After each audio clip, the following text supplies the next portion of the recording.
Hello, paring ganito. Madali lang ito ituturo ko. Musika by Dionela. Alright? So, mag-umpisa na tayo sa chords na gagamitin. Napakadali lang. Isang, ano pa ko ba sasabihin ito? Isang pattern lang siya. Para medyo mas madali. Ganito, isang pattern lang siya. Ngayon, hatiin pa natin sa dalawa yung isang pattern na iyon. Okay? So, ito yung isang pattern na yan lang talaga, paulit-ulit lang, 'di ba? A, B minor 7, and then D or D major 7. Pwedeng D or D major 7, pwede rin. Ang sarap pakinggan pag D major 7.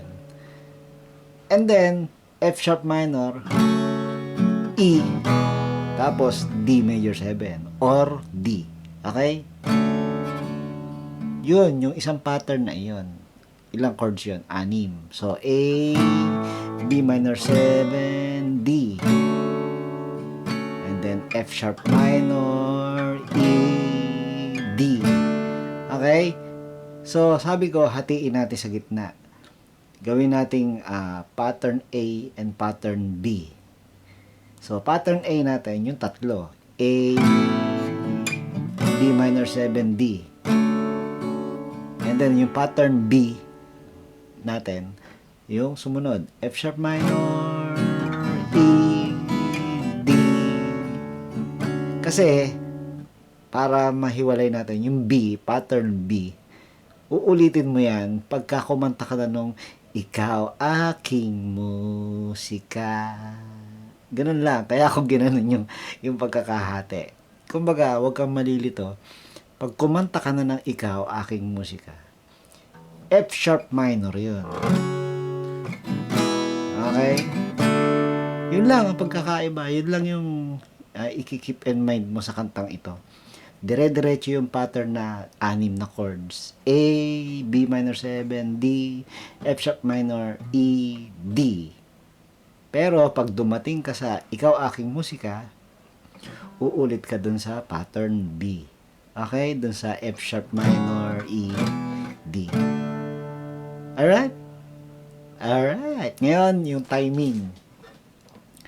A, ito, buong pattern na to. Ito yung pagpapracticean mo. Yung unang dalawang chord, 3 counts. 1, 2, 3. Yan. 1, 2, 3. And then, pagdating sa D, or D major 7, bahala ka na kung anong gusto mo, ay 6 counts. 1, 2, 3, 4, 5, 6. And then F sharp minor, 1, 2, 3, 1, 2, 3, o D, 6 counts. 1, 2, 3, 4, 5, 6. Ganon, sanayin mo ang pagbibilang na iyan para maipasok mo ng tama ang mga chords. 1, lagyan natin ng metronome. Okay.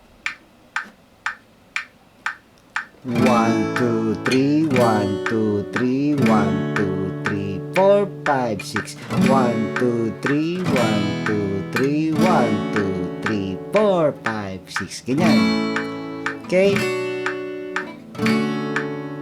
4, 5, 6. 1, 2, 3, 1, 2, 3, 1, 2, 3, 4. Paring doon.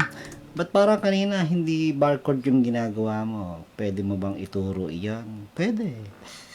Yung B, yung A, di ba? Madali lang yan.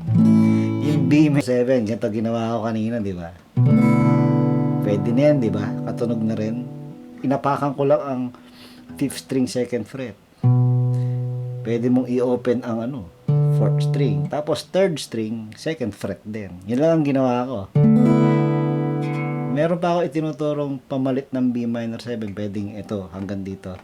2nd string sa 3rd fret. Ayan. Pwede rin. Meron pa nga, ganito ang 1st string naman nilagyan ko ng 2nd fret. Ito, same din. Ayan. Pwede rin. Kumaga, katunog na rin naman. B minor na rin ang dating. Okay? Ano pa? F sharp minor 7, F sharp minor, parang F sharp minor 7 to Puro 2nd fret din. Pero, syempre, F sharp, kailangan tumunog yung F sharp, 6th string 2nd fret. Tapos dito sa 4th string, 2nd fret. Tapos lalagyan ko pa ang 3rd string, 2nd fret. Ganyan, puro 2nd fret. Ito nga, pwedeng kumpletuhin parang A. Pwede rin. Tapos may F sharp. Paano tutunog na F sharp minor yan kung walang F sharp? Okay? Pwede. O, A. Tapos may F sharp. So, bahala ka na kung anong mga option sa mga shortcut na iyan. Okay? Parin doon, paano yung strumming? Naituro ko na yung timing, di ba? Pag-aralan mo yung pagta-timing. Ang strumming, pwede mong gawin niya ng kahit anong isipin mo. Ang mahalaga, alam mo kung pang anong bilang lilipat yung chord. So, ito, pwede mo naman practice na. Oh, metronome. Oh, sabayan mo yan. May tumutunog din yan. Metronome. O, di ba? Pwede yan. Siyempre, pag susundin mo ng ganun yung takatak, ang pangit naman, puro ganun lang. Tak, tak. Di ba? O, edi, dagdagan mo. Dagdagan mo ng hindi sumusunod dun sa patak ng metronome. Yan, di ba? Sanayin mo sarili mo sa ganyan.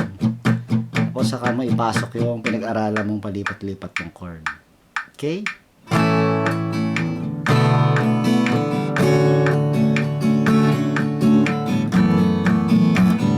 So, sa una, marami. Talagang sinusunod mo talaga yung, di ba? Down up niya.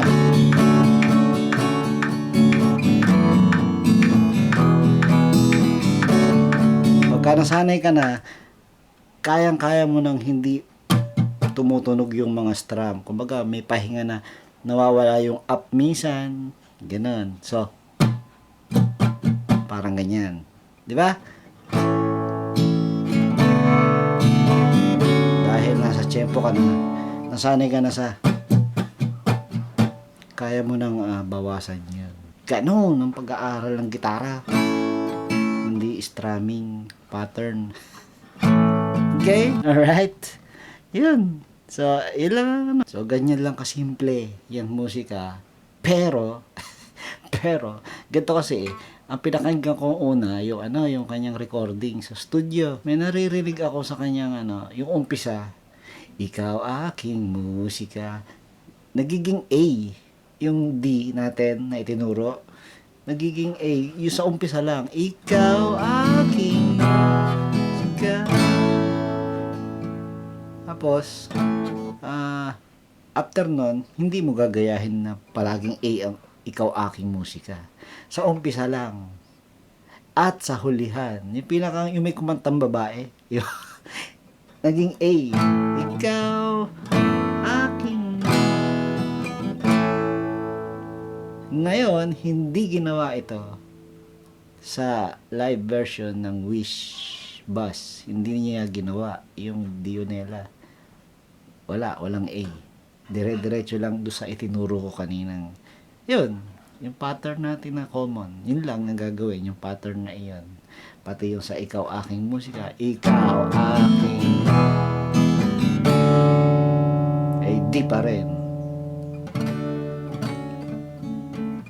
So, yun. Yun ang may papayo ko. Yun ang options mo. Pwede mong gayahin yung recording na may A sa intro at outro. Okay? Binago yung D, naging A. Or, wag mo nang gayahin. Wag mo, dire-diretso ka na lang doon sa itinuro ko kanina. Alright! Yun. Musika by Dionela. Pa rin doon. Here, up here.